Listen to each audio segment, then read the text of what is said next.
BJP के राष्ट्रीय अध्यक्ष जेपी नड्डा मंडी संसदीय क्षेत्र में पंच परमेश्वर सम्मेलन में पहुंचे। आपको बता दें कि लगभग 2000 जनप्रतिनिधियों, जिसमें से मुख्यमंत्री जयराम ठाकुर, जल शक्ति मंत्री महेंद्र सिंह ठाकुर और अन्य नेताओं के साथ सैकड़ों कार्यकर्ता भी मौजूद रहे।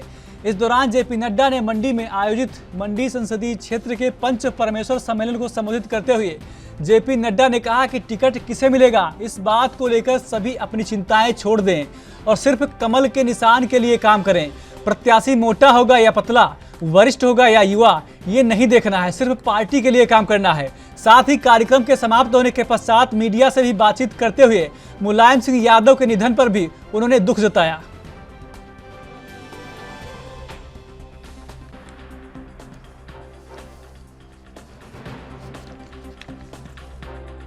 मुलायम सिंह जी हम सब के बीच में नहीं रहे, ये हम सब के लिए बहुत ही दुखद समाचार है और एक तरीके से राजनीतिक जगत में एक बहुत ही बड़ी क्षति है। साथ ही साथ एक युग के नेता वो थे और जनता के बहुत ही प्रिय थे, वो जनता के नेता थे। उन्होंने सारा जीवन जनता के लिए और उनकी आवाज़ को उठाने के लिए लगाया। जनप्रिय नेता थे। उनका जाना राजनीतिक दृष्टि से देखा जाए तो राजनीतिक जगत में एक बहुत बड़ी क्षति है।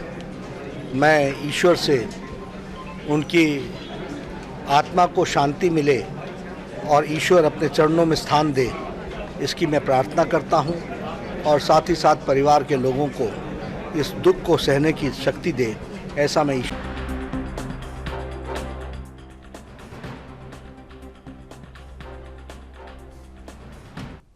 और इस खबर पर ज्यादा जानकारी के लिए हमारे संवाददाता हिमांशु जुड़ गए हैं। हिमांशु, जेपी नड्डा का मंडी दौरा था, कितना खास रहा मंडी के लिए? हिमांशु, आवाज आ रही है आपको? हिमांशु जी, क्या आप भी सुन पा रहे हैं?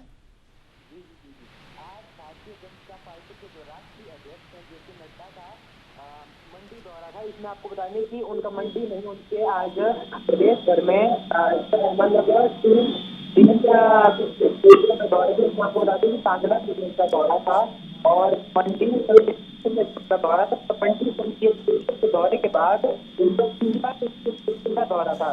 इसमें आपको बता दें कि दौरा चुनाव से यहाँ पर दौरा करवाया गया, आयोजित करवाया गया।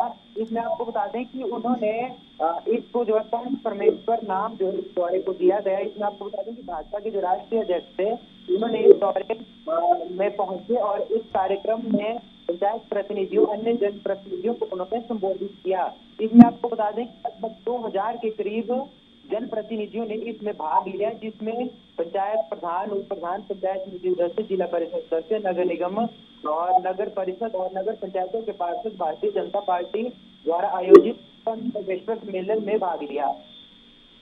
हिमांशु, एक जानकारी और चाहेंगे आपसे कि वह मीडिया से बातचीत करते हुए उन्होंने उत्तर प्रदेश के पूर्व सीएम मुलायम सिंह यादव की मौत पर भी दुख जताया है। इसको लेकर क्या कुछ अपडेट है आपके पास?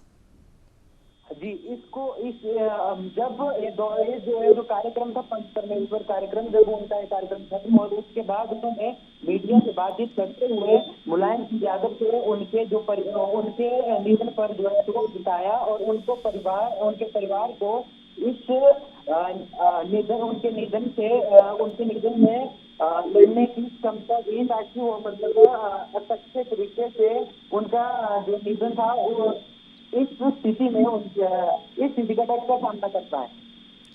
हिमांशु, अगर हम बात करें जेपी नड्डा के दौरे की, तो यह चुनावी नजरिए से अगर देखा जाए तो कहीं ना कहीं बीजेपी पूरे मूड में आ गई चुनाव को लेकर, लेकिन विपक्ष का स्टैंड क्या है हिमाचल में?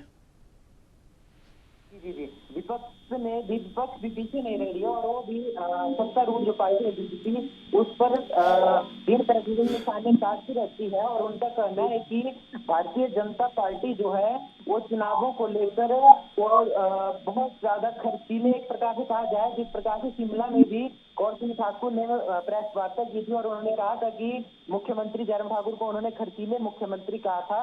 तो ये जो विधानसभा चुनाव है इसको लेकर प्रदेश में सरगर्मियां बढ़ चुकी हैं और चुनावों को लेकर जो है दोनों पार्टियों में सत्ता पक्ष और विपक्ष में चुनावी एक प्रकार से जुबानी हमला उन दोनों में चला रहता है। हिमांशु, एक जानकारी और चाहेंगे आपसे। जिस प्रकार से जेपी नड्डा ने एक मंत्र देते हुए बीजेपी कार्यकर्ताओं और नेताओं को कहा है कि आप जो भी उम्मीदवार होगा उसकी चिंता ना करें, उम्मीदवार मोटा होगा या पतला होगा, युवा होगा या कौन सा होगा, उसकी चिंता ना करें, सिर्फ जो कमल का फूल है उसको लेकर काम करें। वो जी, विधानसभा चुनावों से पहले जो जेपी नड्डा का दौरा था इसको लेकर जो है उन्होंने कहीं ना कहीं जो पंचायत प्रतिनिधि और जनप्रतिनिधि थे उनमें यह जोश भरा कि वो जो है बीजेपी को ही देखें और वो किसी दूसरी पार्टी की तरफ अपना रुख ना करें। हिमांशु, तो क्या जेपी नड्डा के दौरे से पहले कोई ऐसी हलचल मची थी जिसको लेकर जेपी नड्डा ने मंत्र दिया कि उम्मीदवार कैसा होगा इसको लेकर चिंता ना करें?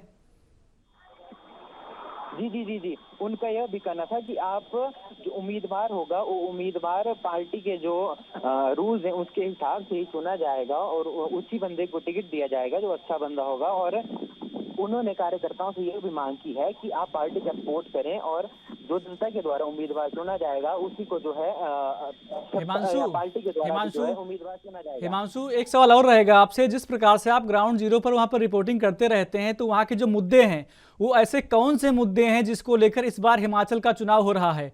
क्या विकास को लेकर क्या कोई ऐसे भी मुद्दे छूट रहे थे जो मुद्दे सामने इस बार के चुनाव में आ रहे हैं? जी, अगर प्रदेश में मुद्दों की बात करें तो विपक्षी जो पार्टियां हैं वो मुद्दे अगर ज्यादातर प्रदेश में नहीं देश में भी महंगाई और बेरोजगारी आजकल सबसे बड़ा मुद्दा है। उसी को लेकर जो है जो विपक्ष है वो भी सत्तारूढ़ पार्टी को घेरता हुआ यहाँ पर नजर आता है। हिमांशु, जानकारी चाहेंगे आपसे कि जो वहाँ बागवानी वाले करने वाले लोग हैं जो वो ज़्यादा नाराज थे सरकार से, क्या उनके लिए जेपी नड्डा या किसी अन्य नेता ने कोई कुछ खास ऐलान किया है जिससे उनकी कुछ जो दिक्कतें हैं वो कम हो पाए? जी, इसमें आपको बताने कि ये जो कार्यक्रम था इसमें ये जो पार्टी का उन्होंने बताया कि ये पर्सनल कार्यक्रम था हमें भी वहां पर जाने की जो है परमिशन एक तरफ से नहीं दी गई और ये जो मीटिंग हुई है अलग रूप से हुई। और इसमें आपको बता दें कि उन्होंने जो भी जानकारी हमें दी वो भी कार्यक्रम समाप्त होने के बाद हमें जो है जानकारी प्रदान की गई। चलिए हिमांशु, जानकारी देने के लिए आपका बहुत बहुत धन्यवाद। हिमांशु।